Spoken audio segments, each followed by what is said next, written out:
Il est indispensable que celui qui rencontre le Seigneur, qui demande la délivrance, cherche la plénitude du Saint-Esprit. Que cette personne serre dans son cœur la parole de Dieu, car sa parole doit être en nous, son esprit doit être en nous. David a dit dans le psaume 119, au verset 11, « Je serre ta parole dans mon cœur afin de ne pas pécher contre toi. » Jésus a vaincu les démons. Aucun démon ne pouvait lui résister. Il est descendu de la montagne de la transfiguration. Ses disciples ne pouvaient pas délivrer un petit garçon qui était possédé. Mais Jésus l'a délivré. Il a dit à ses disciples que s'ils voulaient la puissance pour chasser tout esprit mauvais, il serait nécessaire de jeûner et de manifester une pleine foi.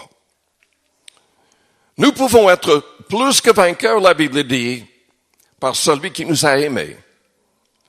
Jésus-Christ désire que nous soyons, il exige que nous soyons des vainqueurs contre le péché. Il veut qu'on lutte et qu'on prenne position contre la maladie. Il veut que nous soyons plus que vainqueurs contre les démons. Jésus-Christ a tout accompli parfaitement. De la croix, il a crié, tout est accompli. Dans l'histoire que nous avons lue ce matin, il a pris le temps de montrer aux disciples, commençons avec Moïse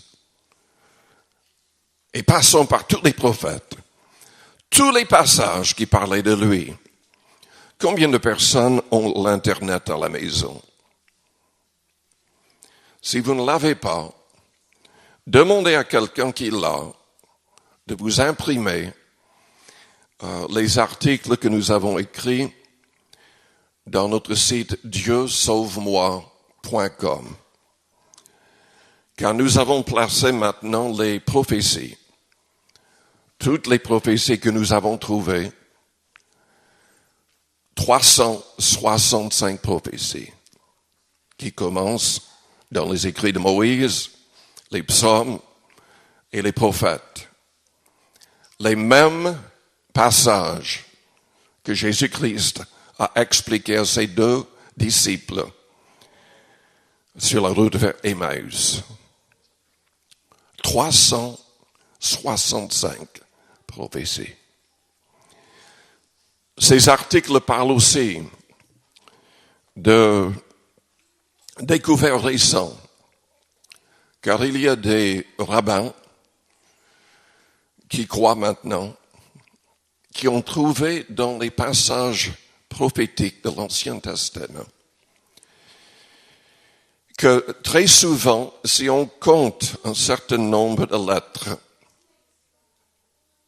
il faut lire de droite à gauche en hébreu, ils trouvent le nom de Jésus répété continuellement, Yeshua en hébreu, qui confirme que Jésus-Christ est vraiment le Messie promis. Sans parler de ce qui est évident, les 365 prophéties. Aucun autre chef ne peut prétendre de telles choses. Qui a vaincu le péché à part Jésus? Qui a vaincu la maladie à part Jésus? Qui a pu vaincre les démons à part Jésus? Qui d'autre est ressuscité d'entre les morts? Ah, je sais, il est des gens ignorants, des gens qui, enfin, vous savez, quelqu'un a dit Si vous voulez tromper les hommes, imaginez le plus grand mensonge possible. Racontez ce mensonge avec toute votre force et vous aurez une foule de personnes qui va croire en dépit de tout ce qui est contredisant. Mahomet,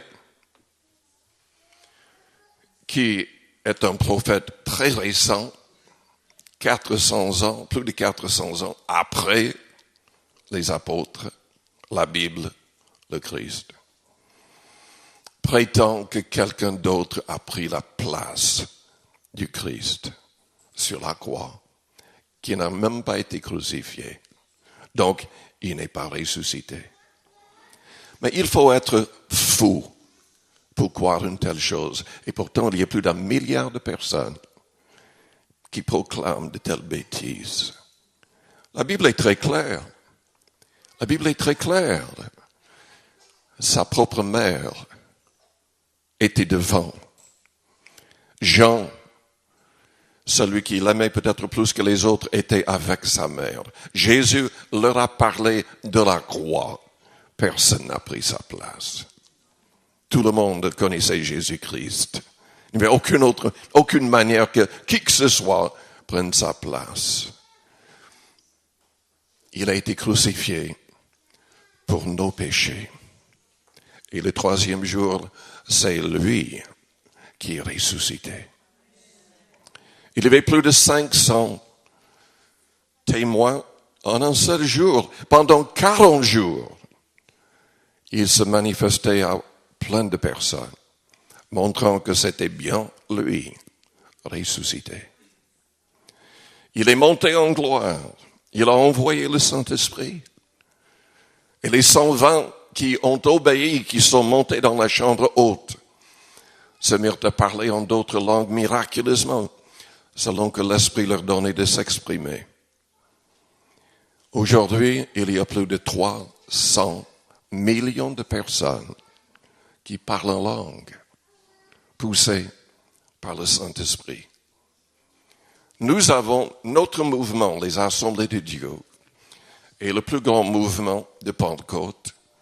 Nous avons plus de 50 millions de membres. Mais il y a dans toutes les dénominations plus de 300 millions de personnes qui témoignent aujourd'hui avoir fait l'expérience de la Pentecôte. Chaque fois que quelqu'un parle en langue, c'est le Saint-Esprit qui est en train de dire au monde, Jésus-Christ est vivant, il est ressuscité.